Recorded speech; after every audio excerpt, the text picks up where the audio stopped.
नमस्कार बंधुगण केमन आছেন সবাই आशा करी सबाई भालोई आছেন। मंडल ब्लग्स चैनेले आपनादेर सबाइके स्वागत जानिए आजके आपनादेरके गाजरेर दूध पिठा रेसिपि करे देखाबो। शीतकाल शेष होते चललो माने सीजन शेष होते चललो এই গাজর কিন্তু আর সারা বছর পাবেন না। এই গাজরটা খেতে বেশি মিষ্টি আর যেটা সারা বছর পাওয়া যায় যে গাজরটা ওটা অত মিষ্টি নয়। তাই জন্য এই মিষ্টি গাজরের আমি রেসিপি আপনাদেরকে করে দেখাচ্ছি। এই গাজর দিয়ে প্রথমে আমি হালুয়া বানাবো।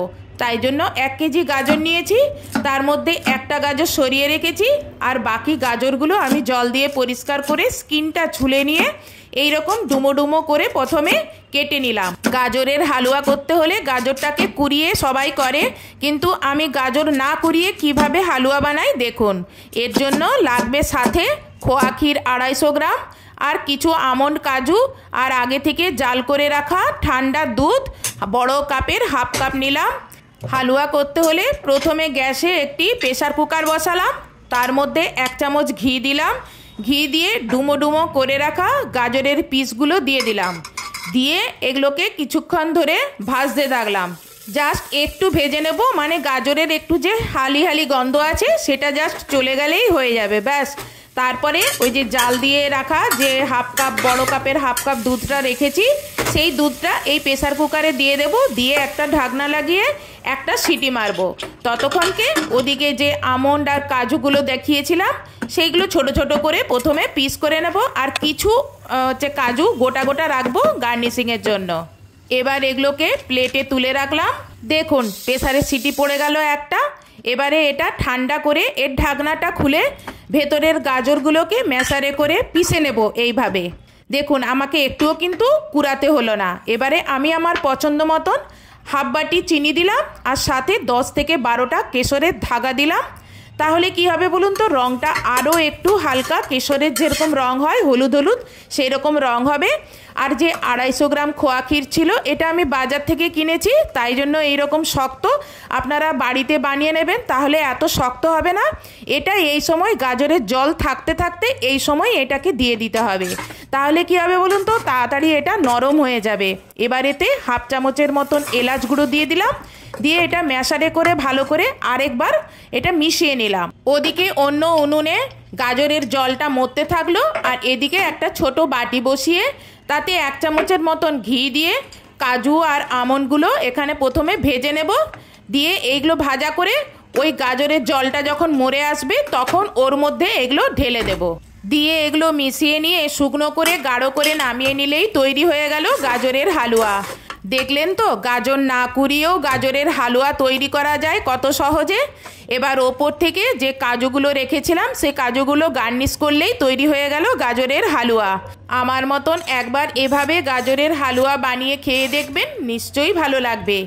এই গাজরের হালুয়া রেসিপিটা আপনার যদি ভালো লেগে থাকে তাহলে ভিডিওতে লাইক কমেন্টস এবং শেয়ার করবেন। আর আমার চ্যানেলে যদি আপনি নতুন হন তাহলে আমার চ্যানেলটি সাবস্ক্রাইব করবেন, আর যদি ফেসবুক থেকে দেখে থাকেন তাহলে ফেসবুকটি ফলো করবেন। আগেই বলেছিলাম 1 কেজি গাজর থেকে আমি একটা গাজর সরিয়ে রেখেছিলাম। এবার সেই গাজরটা জল দিয়ে ধুয়ে তার ছালটা ছুলে ছোট ছোট করে ডুমো কেটে গ্রাইন্ডারে ফাইন পেস্ট করে নিলাম জল দিয়ে। তারপর এটা কড়াই ট্রান্সফার করে এতে 2 কাপ মতন জল দিলাম আর সাথে 1 চামচ নুন আর 1 চামচ চিনি দিলাম। এবার এটাকে কিছুক্ষণ ফুটতে দিন, মানে গাজরটা জলের মধ্যে হালকা একটু সিদ্ধ হয়ে গেলে তারপর 2 কাপ জলের জন্য এখানে আমি 1 কাপ সুজি দিলাম। দিয়ে গ্যাসটা সিমে করে নিলাম, তারপর খুন্তি দিয়ে ঘাটিয়ে এটা মিশিয়ে নিলাম আর সাথে এখানে 1 চামচ ঘিও দিয়ে দিলাম। দিয়ে এটাকে মিশিয়ে নেব। দেখুন সুজিগুলো সাদা সাদা ঢেলা হয়ে রয়ে গেছে, এগুলো কিন্তু ভালো করে মেশেনি, সেই জন্য আমি একটা ম্যাশার নিলাম। ম্যাশার নিয়ে এটাকে ভালো করে একটু মিশিয়ে নিলাম। এবার একটা থালার মধ্যে এটা ট্রান্সফার করে নিলাম। যখন এটা হালকা ঠান্ডা হবে তখন হাতে একটু ঘি বুলিয়ে এটাকে মেখে নেব। লেচি কাটতে গেলে হাতে যাতে না লেগে যায় সেই জন্য হাতে একটু ময়দা নিয়ে লেচিটার চারপাশে একটু ময়দাটা বুলিয়ে নিলাম। বুলিয়ে নিয়ে তারপর এখান থেকে ছোট ছোট করে আমি দেখুন লেচি কেটে নিচ্ছি। এখন কিন্তু আমার আর হাতে তাহলে আর লাগবে না। ব্যাস এবারে চ্যাপটা চ্যাপটা করে নিয়ে এখান থেকে একটু বাটি একটা তৈরি করে নেব। তারপর হালুয়াটা যে বানিয়ে রেখেছিলাম শক্ত করে, সেই হালুয়াটা এর মধ্যে পুরের মতন দিয়ে দিলাম, দিয়ে এই বাটির মুখটা বন্ধ করে দিলাম। ব্যাস দিয়ে গোল গোল রসগোল্লার মতন এগুলোকে বানিয়ে নিলাম। আমি এখানে 1 কাপ সুজির জন্য 1টা গাজর নিয়েছি। আপনারা 2 কাপ সুজির জন্য 2টো কি 3টে গাজর নিতে পারেন। গাজর বেশি হলে কোনো ক্ষতি নেই। সুজির ডো থেকে একটু করে নিয়ে বাটি বানিয়ে তার মধ্যে গাজরের হালুয়া দিয়ে বাটির মুখ বন্ধ করে ছোট ছোট করে সব বলগুলো বানিয়ে নিলাম। অন্যদিকে কড়াই 500 গ্রাম দুধ আর সাথে জল দিয়ে দুধটা ফুটিয়ে বলগুলো ছেড়ে দিলাম। প্রথমে খুন্তি চালাতে যাবেন না, সাঁড়াশি দিয়ে এইভাবে কড়াটা নেড়ে দেবেন। তারপর যখন দুধটা ফুটে উঠবে তখন খুন্তি দিয়ে একটু আলতো হাতে নেড়ে দেবেন। তারপর আপনি আপনার স্বাদ মতন চিনি দেবেন আর হাফ চামচের মতন এলাচ গুঁড়ো দেবেন। এবার দুধটাকেও তো কেশরের মতন রং করতে হবে, তাই জন্য 10 থেকে 12টা কেশরের ধাগা দিয়ে কিছুক্ষণ ফুটিয়ে তারপর নামিয়ে নিলেই তৈরি হয়ে যাবে গাজরের হালুয়ার দুধ পিঠা। একবার এভাবে আপনারাও বানিয়ে খেয়ে দেখুন, আপনাদেরও ভালো লাগবে। একটা দুধ পিঠা আপনাদেরকে কেটে দেখাচ্ছি, দেখুন কত নরম হয়েছে। আর আমার প্রতিটা পিঠাই কিন্তু গোটা আছে, একটাও দুধের মধ্যে ভেঙে যায়নি। আজকের মতন এখানেই ভিডিওটা শেষ করছি। নেক্সট ভিডিওতে নতুন কোনো রেসিপি নিয়ে আপনাদের সঙ্গে আবার দেখা হবে। বাই।